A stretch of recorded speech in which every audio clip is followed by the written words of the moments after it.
buenos días. Hablamos aquí de un informe que tituló Estados Unidos, o quien lo presentó, que es Peter Navarro, asesor de la Casa Blanca, un informe que tituló La gran estafa del transbordo, la gran estafa del transbordo, y puso como figura principal el caballo de Troya. Y pues incluso la portada del informe es el caballo de Troya. Y pues incluye ahí a 40 países, dentro de los cuales se encuentra México, la propia Unión Europea, Vietnam. En fin, es un informe que está hablando de cómo se utilizan las rutas que existen para llegar a Estados Unidos,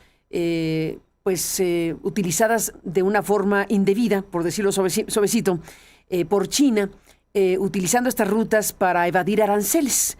En pocas palabras, estamos hablando de una estrategia que, según Peter Navarro, pues tiene a varios países participando, y a México lo coloca en lugar pues principal, uno de los principales lugares donde ocurriría tal cosa. Invitamos hoy al estudio, y le aprecio mucho que esté aquí, a Ildefonso Guajardo. Ildefonso, que es un experto en temas pues comerciales y de negociación, porque él ha sido negociador en jefe por parte de México, precisamente para el Tratado de Libre Comercio que existe ahora en nuevas condiciones entre Canadá, Estados Unidos y México. Ildefonso, gracias por estar aquí esta mañana. Bienvenido al programa. Carmen, gracias por la invitación. Buenos días. Igualmente, caballo de Troya, Peter Navarro, ¿qué me dices de todo esto? Mira, hay que ubicar el informe. De entrada, no es una orden ejecutiva, no es una acción. Es un informe a partir de un estudio que él mismo se define.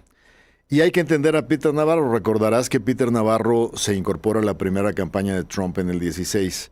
Él era académico en la Universidad de California y tuvo un libro que lo hizo famoso que se llamó Death by China, Muerte por China. Ahí ya con el puro título te das cuenta que es un halcón contra China, ¿no? Es un tipo que realmente tiene muchos años escribiendo sobre cómo China está destruyendo a Estados Unidos. En nuestra negociación, él apareció desde el gobierno de transición. O sea, a Trump le gustó mucho su punto de vista. Y cuando empezaron los primeros skirmishes, o sea, las primeras interacciones, siendo Trump gobierno de transición, ellos estaban intentando prenegociar lo que venía desde el departamento de Wilbur Ross en Washington. Pero recordarás que odiaban tener que darle cuentas a la administración Obama, y si se juntaban con un ministro extranjero como yo, tenía que haber un agente del Departamento de Estado. Entonces ninguno de los ministros de ese gobierno podíamos estar en pláticas a menos de que estuviera presente alguien del departamento, cosa que a Trump le molestaba. Entonces ya sabrás quién fue el que fue a esas pláticas. El ciudadano Videgaray, que en esos momentos era ciudadano.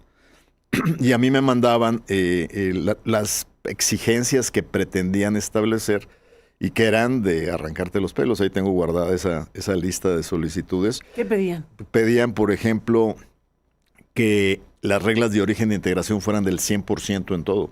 Peter Navarro pedía, es imposible. Hay 100%. Hay cosas que no se hacen en América del Norte. Efectivamente, Estados Unidos tomó una decisión equivocada en los fines de los 80s, 90s, de creer que no era importante ensuciarse con la manufactura y mandarla a elaborar a China, cosa que después de muchos años entendieron que fue un error, porque la investigación y el desarrollo se hace en la línea de manufactura. Por eso ahora, de los 54 áreas, según de un estudio australiano, de liderazgo tecnológico, antes Estados Unidos prácticamente lideraba en el 90% de esas 54 áreas. Ahora solo liderea en el 10%. Y el resto lo lidera China. Entonces, sí hay un tema de fondo. ¿Qué es lo que quiere recuperar Donald Trump? Sí, pero el problema es cómo lo recuperas, Carmen. No puedes recuperarlo con políticas proteccionistas que te intenten regresar a un pasado que ya no existe en industrialización. Lo que tienes que hacer es ganar la carrera del futuro, y ese es el punto. Entonces, volviendo al personaje y al tema para el que me invitas, Peter Navarro, en la primera administración que me tocó a mí hacer la negociación, quiso ponerse al tú por tú con Robert Lighthizer, el negociador norteamericano, y Lighthizer, con un colmillo que le arrastra hasta el piso, se lo comió en 2 mordidas y lo neutralizó y lo sacó de la Casa Blanca. Ya después se congració con Trump, Peter Navarro, porque viste que fue a la cárcel por Donald Trump. Entonces ahora este informe, que bien lo describes, que es el fraude de la triangulación, donde ellos dicen, ¿qué pasó cuando nosotros decidimos en el 2018 establecer aranceles contra China? Obviamente se crean unos incentivos para que China trate de triangularnos para entrar con aranceles más bajos de países que tienen comercio con nosotros. Y entonces enumeran a 40 países y los clasifican en 3 grupos. En el primer grupo, donde está México, Unión Europea, Corea del Sur, Japón, Israel. Vietnam. Vietnam está en el segundo. En segundo. Sí, en el primero son países que tienen mucho comercio con Estados Unidos y que por lo tanto este flujo de triangulación se diluye muy fácilmente en el volumen de comercio. Los segundos no tienen gran comercio porque no le compran prácticamente nada a Estados Unidos, pero sí tienen una cadena de integración muy fuerte con China. O sea, son economías más pequeñas, los segundos.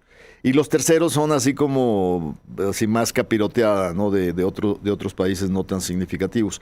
Pero calcula que la triangulación puede andar entre 40,000 millones de dólares y 300,000 millones de dólares. Imagínate, el déficit con China es de 200,000 millones de dólares, entonces es un volumen muy importante.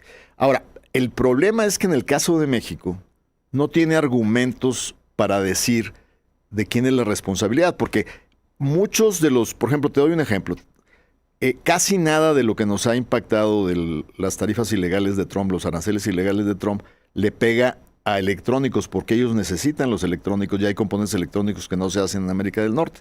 Entonces nosotros los elaboramos una buena parte en Guadalajara, los exportamos cumpliendo la regla de integración, pero claramente llevan componentes asiáticos y sobre todo chinos. Entonces ahí, por ejemplo, estás cumpliendo la regla de origen. O sea, no estás evadiendo la regla de origen.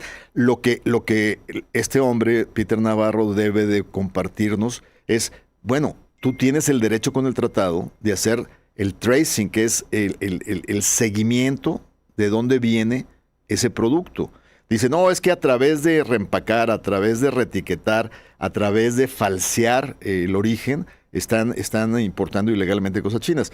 No, muchas veces sí cumples con la transformación. Y en otros casos, si es ilegal, ellos tienen la capacidad de meterse y de hacer la investigación. Entonces, ¿para qué lo hizo? Bueno, lo hizo para 2 cosas. Para reforzar las acciones aduanales y darle más instrumentos y poder a la Agencia Norteamericana de Seguridad en materia aduanal. Y segundo, para darle elementos de fortalecimiento en la negociación, para que en la negociación Estados Unidos exija mayor contenido, que es lo que quiere Peter Navarro, y segundo, para que aumentemos nuestros aranceles con respecto a China, más allá de lo que nos permite la Organización Mundial del Comercio. Más que eso, porque ya hemos subido. Sí, pero el tema es que estamos en un límite que no llega a lo que los Estados Unidos le puso a China, porque Estados Unidos ya rompió con las reglas de la Organización Mundial. ¿En cuánto está ahorita? Digo. Acuérdate que se habían ido a 100 y pico. Y luego China respondió. Respondió durísimo, no permitiendo exportar minerales raros y semiconductores. Y como siempre, el taco, ¿no? Trump's always chickens out. O sea, siempre se raja. Entonces tuvieron que irse a Ginebra a una negociación y bajaron, pero ahorita andan en el 50%, el doble que andamos del resto del mundo. Por eso están los incentivos de triangulación. Entonces tú piensas o dices o afirmas que el corazón de este informe de Peter Navarro, por lo que a México corresponde, no se sostiene en la realidad. ¿No es así como ocurren las cosas? Mira, ¿no hay algo en donde sin duda, México o algunos mexicanos o productores o exportadores? No, sin duda tienes quien quiere pasarse de listo. Eso sí. Eso sí, porque ahí están los incentivos. Cada vez que tienes incentivos, hay incentivos a la ilegalidad. Pero se tienen los instrumentos y Estados Unidos tiene el derecho y él, de hecho, lo dice Peter Navarro en el reporte, que a partir de que pusieron los nuevos requerimientos aduanales, han aumentado el número de cargamentos que detienen y le dan el seguimiento de dónde vienen esos productos. Entonces, Estados Unidos puede aumentar su supervisión y lo que le llamaremos el traceo, la trazabilidad de dónde vienen esos productos. Entonces, sí hay, pero también, aunque te sorprendas, Carmen, también hay triangulación de Estados Unidos a México. Hay cosas que llegan al puerto de Los Ángeles y que productores norteamericanos reetiquetan y las mandan como hechas en Estados Unidos, sobre todo en los temas de camas de hospital, textiles y otros productos, que también hay trampas. Los dos países debemos tener un interés de hacer una aplicación rigurosa del seguimiento de origen de los productos. Y ahora parte de esto es lo que están impulsando con lo que le llaman la frontera inteligente y le llaman la frontera detective, donde le aumenten a través de inteligencia artificial las capacidades de trazabilidad en las investigaciones aduanales. Pues tú dices, es un informe, pero no es una orden ejecutiva, no tiene implicaciones reales en términos legales, en términos de ningún tipo. Tiene implicaciones para la estrategia de negociación, tiene implicaciones porque se harán más rigurosos las investigaciones institucionales de Estados Unidos en frontera, sin duda, y eso tiene implicaciones sobre los tiempos de cruce, si aumentan el número de inspecciones, y tiene implicaciones también políticas, porque chistosamente se toma el tiempo de hablar de un esquema de ciudad, de las hermanas feas en el informe. Sí. ¿Y a qué se refiere las hermanas feas? Dice, es que hay que ir exactamente donde estamos sufriendo el daño, porque dice que esta triangulación está impactando la pérdida de 500,000 de empleos en Estados Unidos, 450,000 empleos. Y luego dice, es que, por ejemplo, el corredor en México, Guanajuato, Querétaro, le está pegando al corredor Michigan en Estados Unidos, el de Detroit.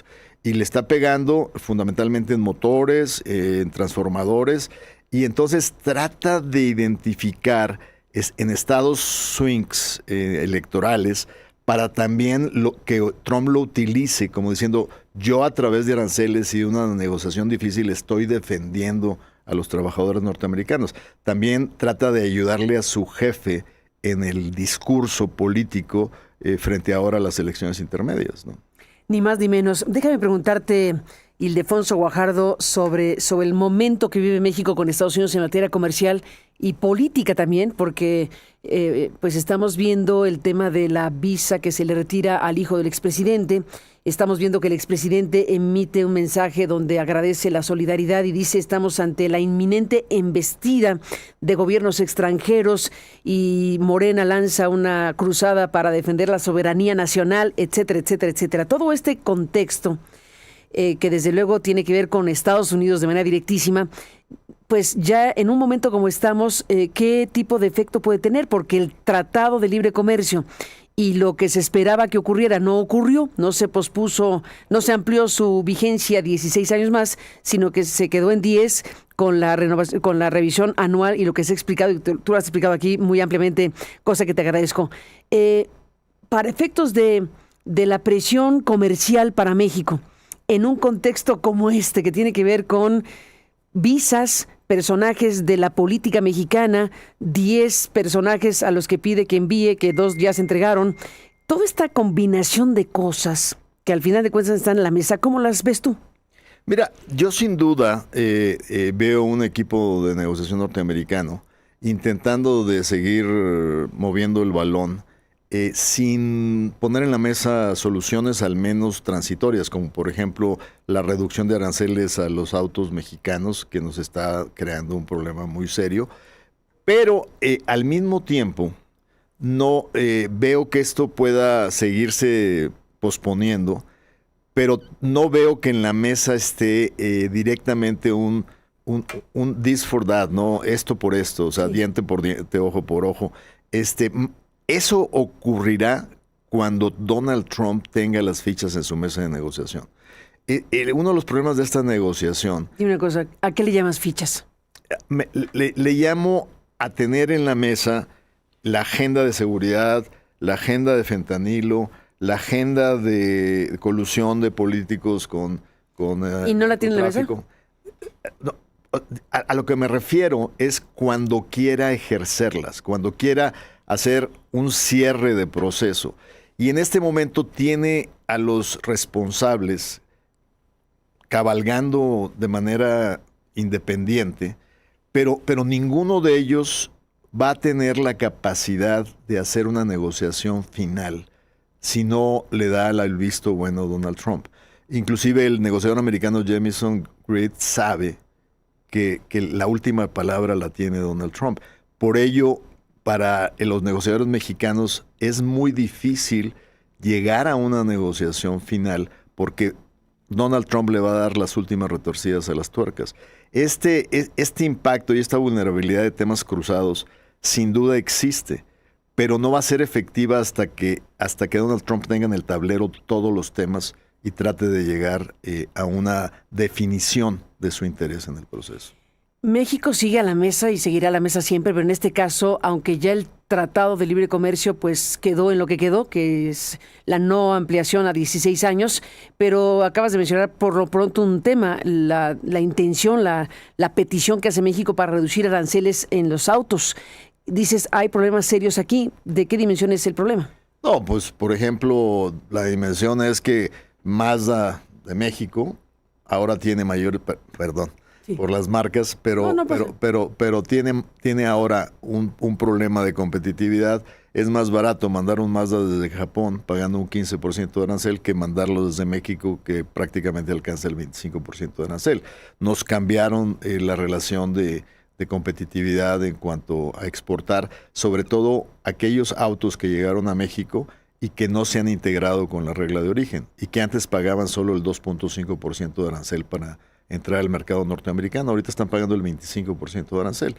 Y se nota en las decisiones que se han tomado. La Tacoma de Toyota ya no se va a producir donde se producía, en Baja California. Ahora se va a ir a una línea de producción en Texas. Se cerró la planta de Aguascalientes donde había el joint venture entre Mercedes y Nissan. O sea, hay varios temas donde ya está impactando, sobre todo en autos terminales, no tanto en autopartes, pero en autos terminales nuestra competitividad en la exportación. Entonces, y luego lo mismo le pasó a tractocamiones que no estaban en la lista arancelaria de la 232, ahora también se paga el 25% en tractocamiones. Entonces, cada día amplía más y están por definir el impacto que va a tener este tema de la 301 para exportaciones mexicanas. ¿Qué es la 301? La 301 es justamente la que utilizó Estados Unidos contra China en el 18, que es un mecanismo a través del cual tú puedes imponer aranceles argumentando que al país al que los impones te está robando propiedad intelectual, está utilizando trabajo forzado en sus esquemas de producción o está prácticamente obstaculizando las exportaciones norteamericanas. Es la medida a la cual recurrió Trump cuando la Suprema Corte le tumbó la anterior que había utilizado porque no estaba fundamentada. Esta tiene mucho más elementos de sobrevivencia. Y acuérdate que esa la aplicaron por dos conceptos. Por trabajo forzado, países que están comercializando con países que usan trabajo forzado, y también por temas de sobreproducción que te puede inducir a prácticas desleales de comercio. Y es ahí, el estudio se acaba de terminar, está en la etapa de comentarios y todavía no sabemos qué implicaciones va a tener contra México. Por eso mi comentario de decir, no se puede estar en una mesa de negociación cuando la pistola arancelaria no le quita las balas. O sea, no, de otra manera te tiene en la mesa con la pistola en la cabeza, ¿no? Y bueno, la pregunta que te decía, que ya la has explicado, pero que tiene que ver con este conjunto de cosas que en algún momento pueden asociarse desde Estados Unidos para México, porque tú lo has explicado que está cada uno en su carril, ¿no? El tema comercial, el tema de las cuestiones de seguridad, el tema de la narcopolítica, etcétera. Están en su carril operativamente hablando. Operativamente hablando. Pero en el tablero de ajedrez de Donald Trump todo está junto. Así como lo hizo con López Obrador cuando lo amenazó con aranceles crecientes en el 19 si no paraba la migración centroamericana. O sea, Donald Trump ya sabe que esas amenazas cruzadas funcionan. ¿Y crees que irán increciendo esas amenazas? Sin duda. Sin duda. Sin duda. Y adicionalmente te diría que lamentablemente el nivel de comunicación entre los dos países, de lo que siempre ha sido una agenda muy seria y muy estructurada, pues llega un momento en donde es ridícula, ¿no? Cuando ni siquiera un funcionario público, sino el hijo de un expresidente se autoclasifica como seguridad nacional, como soberanía nacional, en una respuesta totalmente fuera de contexto, y luego el subsecretario de Estado contesta con palomitas y vendrán cosas, o sea, Oye, más parece que chiste, está muy fuerte eso, porque o sea, no es cualquier persona, no solo fue el embajador de Estados Unidos en México, sino el subsecretario de Estado, efectivamente, Christopher Landau, que lanza este mensaje de te estás divirtiendo con el show, pues rellena tu bote de palomitas porque sí, viene lo mejor. ¿Qué significa terrible, eso? Está terrible porque se está Tenemos poniendo... esa imagen por ahí, a ver si se está poniendo al mismo nivel. Landau. Se está poniendo al mismo nivel que el muchacho Esta, mira. Are you enjoying the show? Exactamente. Rellena o sea, lo que espanta... A ver, no es cualquier cosa esto, ¿eh? No. A ver, lo que espanta, ¿qué es? Lo que espanta es que el subsecretario de Estado se ponga al mismo nivel patético del que mandó la respuesta, ¿no? ¿Esta es una contestación a Andy directamente? Pues prácticamente. Pues así se entiende, ¿no? Así se entiende, prácticamente. Pero bueno, aprovechando esto, solidaridad total con esto de que tu nombre estuvo en esa famosa lista. Y déjame decirte, tú me conoces, nos conocimos en una gira a Washington, en la presidencia de Ernesto Zedillo Ponce de León, y desde entonces eres muy crítica, como debe ser, con todos los presidentes de México. Así es que parece ser que las nuevas autoridades salieron muy sensibles y muy delicadas ante la crítica. Todo un tema, Ildefonso. Gracias por tu comentario, gracias por estar aquí. Y bueno, pues seguiremos de cerca todo este panorama porque realmente estamos en un territorio pues insospechado en realidad, porque estamos viendo que la presidencia de México, que Morena, pues han colocado ya el tema prácticamente de la visa como un tema de soberanía nacional, efectivamente. Más allá del propio hijo del expresidente, más allá del propio partido político, al gobierno de la República, ¿en qué circunstancia la coloca cuando tenemos los desafíos comerciales, económicos y demás con Estados Unidos? No, es extremadamente peligroso para la agenda de México y su posicionamiento internacional el confundir lo que es transgresión a la ley y delincuencia con soberanía nacional. Pues ahí está tu comentario que apreciamos muchísimo, Ildefonso. Seguiremos hablando y muy buenos días. Gracias por la invitación, Carmen. Gracias por estar aquí. Seguiremos con el tema. Gracias, Ildefonso Guajardo, esta mañana en el programa. Volvemos.